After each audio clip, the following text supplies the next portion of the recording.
for instance. Yeah, okay, Zara dress, $150, it's like normal price here. So I don't know. I think it's a bit too much. But actually, I would say, yeah, like comparing to the questions, they're not really so showing on with the brands. They're just buying them and using them, but it's never like, look at me, I can afford it. Yeah. Guys, I have a good news just now, Really because so showing on with the brands. They're just buying them and using them, but it's never like. What happened? That's a recording. Okay. I just now made us online on YouTube. Uh-huh. Yes. So now from this moment, let's be how to say, careful with what we are saying. Now be careful what they say about Japan. Yeah? I'm not. Because I don't have job here, but Adam still have it. Yeah, I cannot guarantee, but now I check in my phone. We are now on YouTube. So let's keep going. So now from this moment, hopefully we will have some small video to remember about our session, but it started just now. So let's keep going. And guys, ask questions and let's do it. I want to continue talking about ladies in Japan. Can you give some comments on them having no suntan absolutely on their skin? So it is prohibited there to sunbathe for ladies. Is it a stereotype or not? Like, do you mean that they like white skin? Yeah, exactly. Absolutely, yes. It's just no, even no need to comment more. It's true. They trying to cover the face with hats in the summer. They're using sun creams and Umbrellas. As umbrellas, and as more white skin we have, as more like your beauty standards higher.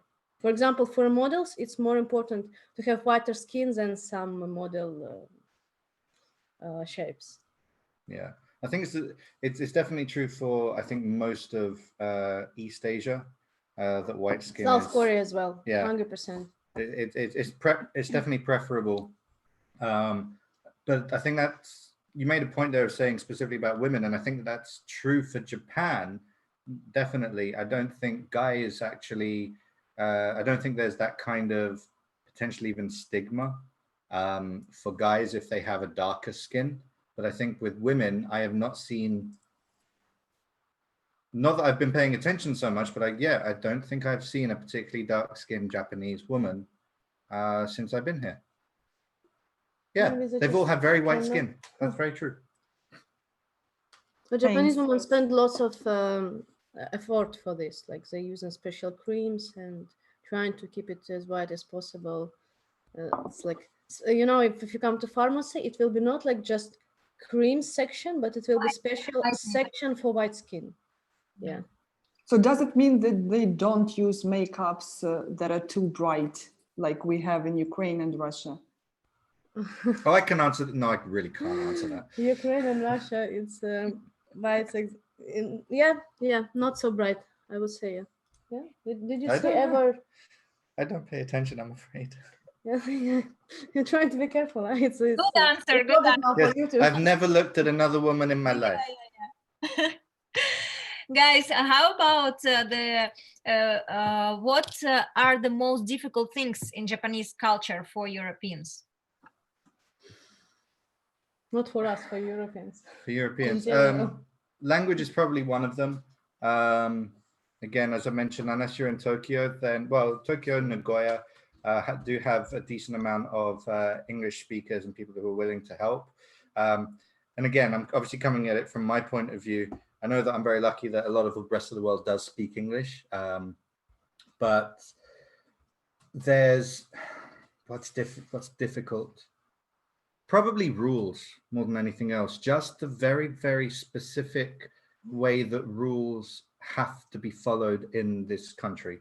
You go to a restaurant, and if you know, even if they have X amount of food left, but they are 10 minutes to closing, and they have been told by their boss, you do not serve anybody anything after this time. Even if you wanted to do it as a takeaway, they still would say, no, sorry, I'm not allowed. So I think that level of setting and following rules is one of the most surprising and difficult things to get your head around sometimes. Maybe this thing keep this country in such a high standard level, you know. I'm not going to say anything about that. Okay, Yeah. let's talk about transport, because we have question. Are you happy being back to country with drive on the left? And do you prefer right or left? And my question actually is, do you actually drive, or you just use bicycle, or what is the transport?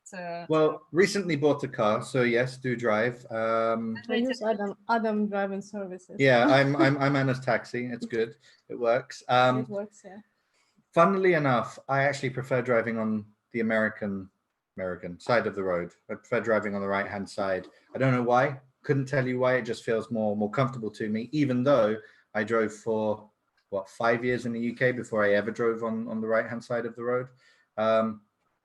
In all honesty, it doesn't really affect me at all. It doesn't matter to me. I can go to any country and drive on whichever side of the road they want to drive on. So I just enjoy driving. And I think you also guys had bicycle, yeah? I heard these stories. Bicycles are every single person. No, this bicycle gone already. No, it's not. We have it still. Pretty much every. Another one in the village. Oh, that one.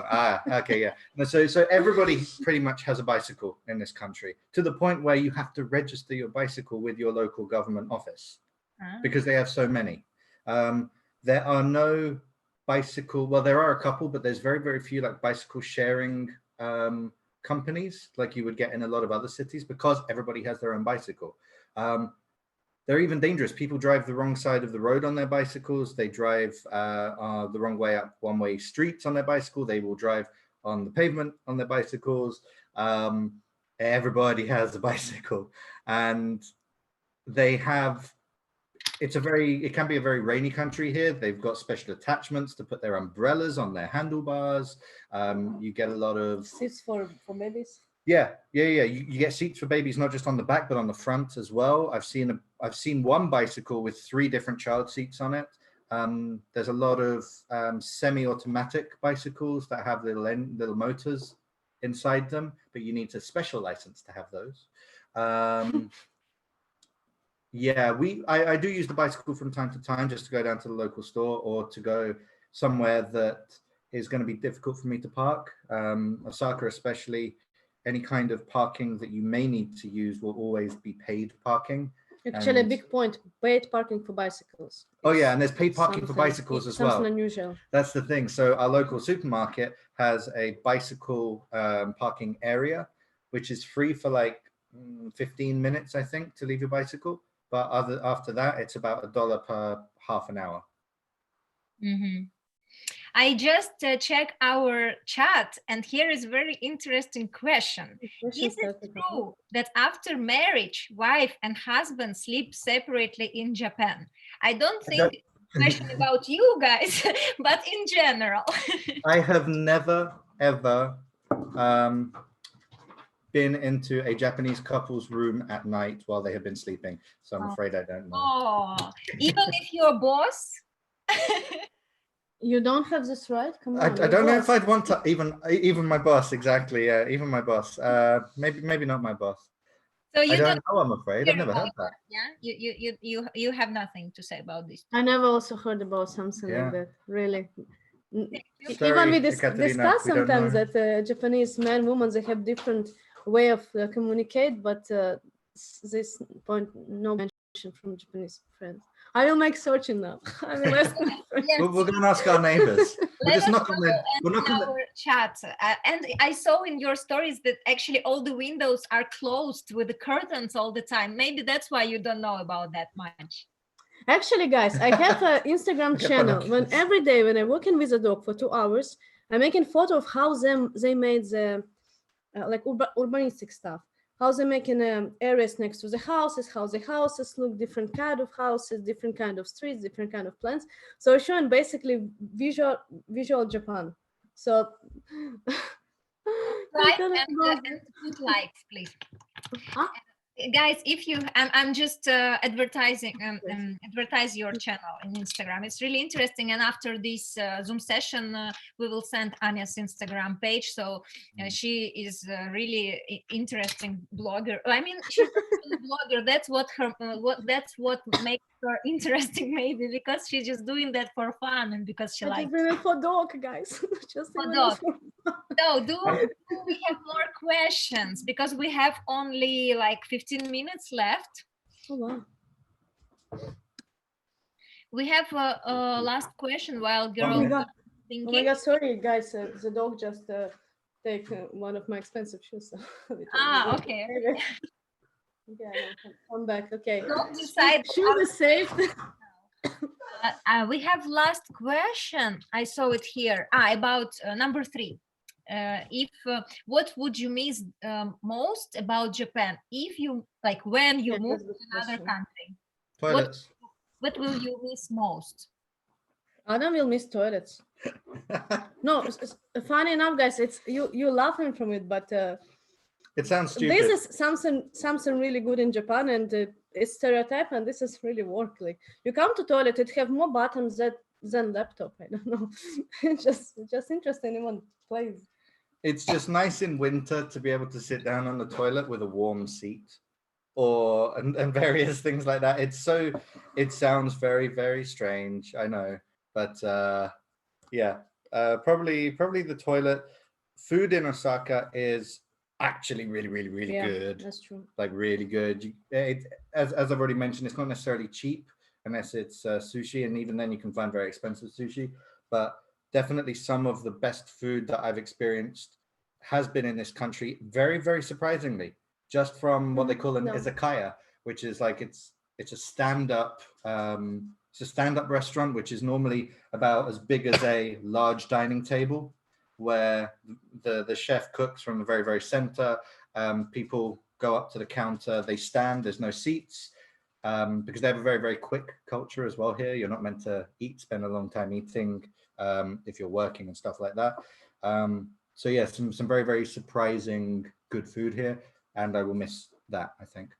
Actually, sushi is one of the basic food here. So all over the world, people know sushi as some Japanese food, but sushi here, it was a food that just, regular workers just eat on the break and then go. So the real Japanese food, if you go to the restaurant, nobody ever will serve you sushi, but Japanese food, that's something really good.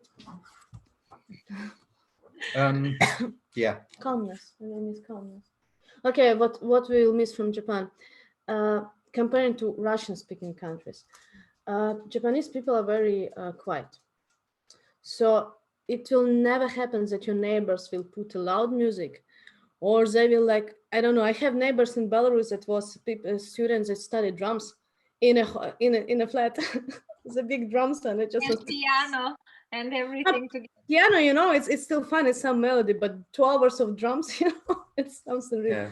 But here, the people always very calm. If someone will put music on the parking from a car, and you just open the window and watch these people, they will immediately shut it down, even without saying anything. So,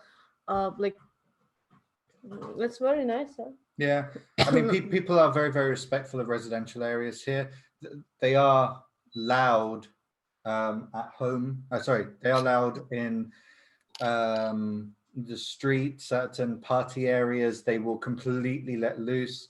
There's something around New Year here called Bonankai and Shinankai, which is Bonankai is the end of the year party, and Shinankai is the New Year party, where you can find areas where you will not be able to sleep for a couple of days. But yeah, definitely residential areas are quiet, and I definitely like that. I think many people sometimes just missing this, when you have this neighbor doing this now, you're thinking, well, it'd be nice if it's always quiet. This is the first apartment I've ever lived in where I can't ever hear my neighbors doing the bowling balls above me. Nice to hear that there are so many good things in Japan that you like, and I hope that you also like the job. That's why you moved there. Yeah. It's definitely a challenge. I think like any job where there has been an ingrained kind of idea of how something is done. When new people turn up, like myself and like a lot of the rest of my team, you know, we have ideas of how we can try and improve and things like that. There's definitely some amazing stuff that we can do at work. Our last Christmas show was just, it was probably one of the best shows that I've ever had the opportunity to work on. And as you know, somebody who works in entertainment, that's something that you want to be able to do. You want to be able to work on those multi-million-dollar you know, stage shows, and that's very nice to be able to do here. Nice. I just read one more question from the chat about the toilet, and maybe there is a chance. I thought about that as well. If it's that good, maybe it's an idea to expand it all over the world. And one of our participants asking if you can take it, bring it with you. Well, you can definitely buy them. They're called washlet. Washlet. Yes, you can buy them, but strangely enough, though, it's not just in my own home or in somebody else's home. It's the fact that practically every single toilet, even if you go in a station on the metro, exactly, a metro subway station, it will be still same good. And this is the thing, their toilets, I've never experienced this anywhere else in the world. All public toilets here are super clean and spotless. I don't know how they manage it. I think they have an army of people, obviously, who are just there that I never see. Yeah, exactly. But no, it's just that every single toilet, wherever, all of the public ones are just, yeah. So yes, I could buy it for myself, I'm sure. And if you guys ever want to send it, I could turn into like a supplier if you guys are interested. Yeah, it's a good idea for business. Okay, ladies and Igor, I think we had one man. He was silent listener. We have few minutes left. If you still have questions, I think we already discussed everything, even toilets, you know. So if you have any questions, please feel free. If you're shy to ask live, you can send it to the chat, because all the questions we had in our list we already covered. And if you guys want to add anything as well, please. There was a question there about anime, and to be honest, I've never been an anime fan.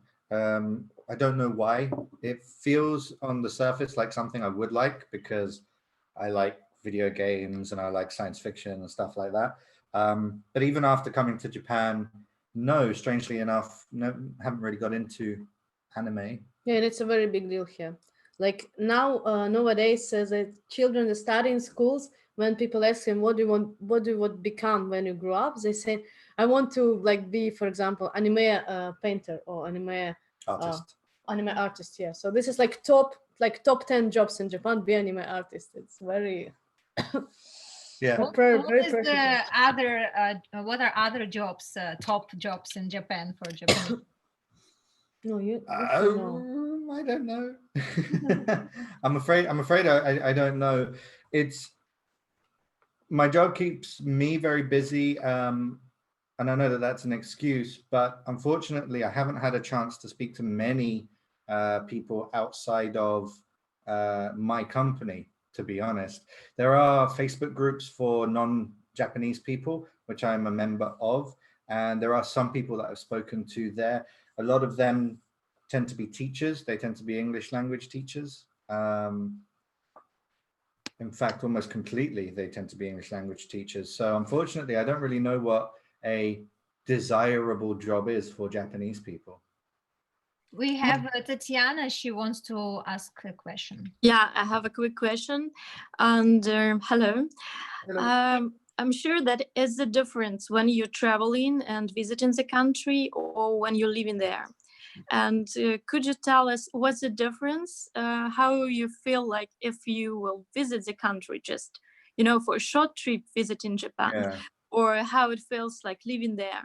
And the second one is question, and could you give any tips to avoid like a bad experience in traveling through Japan? Because we're people from Russia, we are like super different in our mentality. No worries. Yeah, sure. So in terms of, I visited Japan about 5 years ago for a week, I think. It was part of a longer trip, and it was a holiday. It wasn't for business or anything like that. But we were in Osaka for maybe 2 days. So I didn't really experience it so much. But Tokyo was what I had based my ideas of Japan on, and I had a great time. It was brilliant. I got lost so many times. One story, actually, I lost my wallet on the subway. And I'm looking and I'm looking and I'm looking and I can't find it. And this woman stops and asks me, a Japanese woman, she says, "Oh, what do you need help?" And I said, "Well, I lost my wallet. I can't find it. I'm trying to get my way back to the platform so that I can go back to the station I was at." She was like, "Okay, no problem. I'll show you." She took me to the platform. She came on the train with me back to the station I had left, came with me to the guard's office, stayed with me while they searched for my wallet. And about an hour and a half to 2 hours later, we found it. We went back to the station where she took me back to the station where I'd met her, even though that wasn't where she needed to be.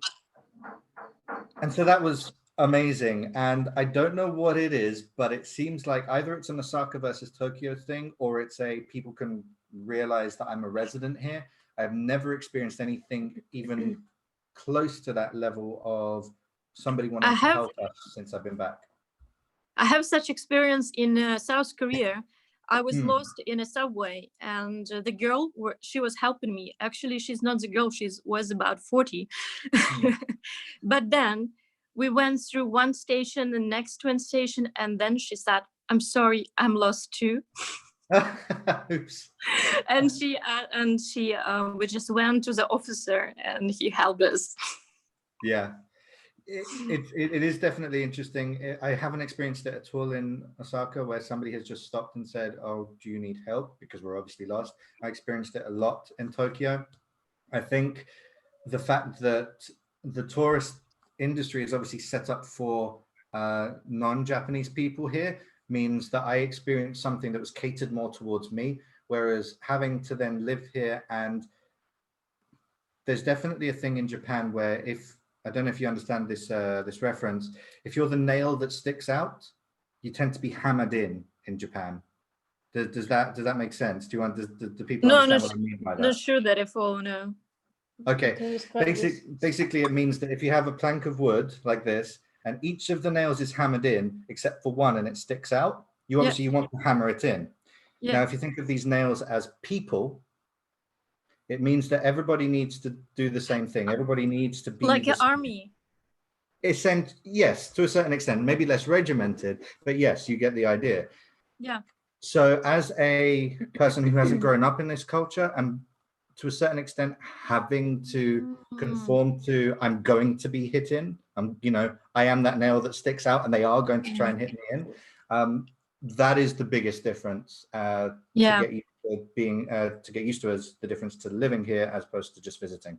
But you agree that to visit here as a tourist, it's amazing experience. Yes, absolutely. 100%. Like if you want to visit it, I don't know, for example, for sakura, because I saw sakura in different countries, in Korea, and that's amazing. And we saw it in Japan, and it's just wonderful. Like seriously, there is not so many places in the world possible to see something like this. So that's why people as a tourist going to Japan, because that's the country is so unique. So long they didn't let other people leave the country or come to the country, that they save all small details, traditions, how they build houses, and all the things. Just save it. So it's impossible to see this anywhere else in the world. And for tips to traveling, I think Japan countries that better travel with a group, I would say, about transportation and trains and all these things. Maybe one day we will do a tour there. We actually are planning to do before everything started. It was a plan as well. The trains here can be confusing. There is a lot of, especially if you're within a city, there is a lot of, so there's a local train which will stop at every stop. There's a sub-rapid which may stop at every stop, but you will need to listen to the announcements, which in Osaka are only in Japanese, so that's difficult. There's the rapid, and then there's the express, and they're all in the same. They're all the same line. In the same line. They're all the same line, just completely different. But sometimes half of a train will go one way and half of a train will go another way. But it's just one of these things. The easiest to use is the Shinkansen, the bullet train. but the fastest one is very expensive. To get to Tokyo from Osaka is about 3 hours, something like that, on the bullet train. And a one-way journey on that is $140 for the fastest, compared to, I think it's $50 for the slowest, and that will take you about 6 hours. As tourists, you can get a special travel card for Japan, a JR pass, Japan Rail Pass. That's very good. But that doesn't allow you to get onto the fastest Shinkansen, for instance. You have to take the second fastest. But yeah. So basically, there is so many different systems. So if you go with group, normally the group like serve it for you. Because for example, if you go to Europe, you just, I don't know, open internet and it's become easy. In Japan, so many things they just saying in Japanese. It takes me a few months as to really understand how the trains work because it was in Japanese. One thing I will say is that Google Maps is actually very, very good for telling you how to get from one place to another, specifically to train line, and most of the time even which platform to take. But you do have to be very, very careful that, you know, your train may leave at 7:31 a.m., but you're there at 7:27, and there's another train that will be arriving and leaving before your train. But because you're already on that platform, you go, oh, I'm in the right place. It's just come a little bit early. No. Never go to other cities. It's very dangerous. I sometimes found myself in other cities. I mean, I'm not joking. I just not wrong districts, the wrong cities. But just to prove a point, sometimes the train will be early and it will sit at that platform until it's time to go. So again, you got to look at the side of the train. You got to look at the platform signs and stuff like that. It's probably one of the most confusing public transport systems that I've been in. You should be switched on all the time. Yeah. One more tip: in tourist place, actually, like in really, really tourist place, they speak English. So yeah, like Fuji for example. Yeah, and so if you will be in really tourist place, they will understand you, even you without any guide or something. They will understand. Coffee shops, restaurants, some tours, it will be information in English. So see, if you say English words, know that you're in tourist place. But the tourist places here do like the biggest tourist places also have like Russian as well. So if you say Russian, you're in the biggest tourist place. Theme parks have definitely got Russian, maybe not Russian speakers, but at least Russian information written down that you can read. Really? Yeah. I think for all of us, next step, I want to wish to everyone not just to go to Japan, but to visit one of the theme park, or maybe not one, all of them, because it sounds amazing. Be prepared to queue for an extremely long time if you do. But you will manage to help us to go with the fast track, no?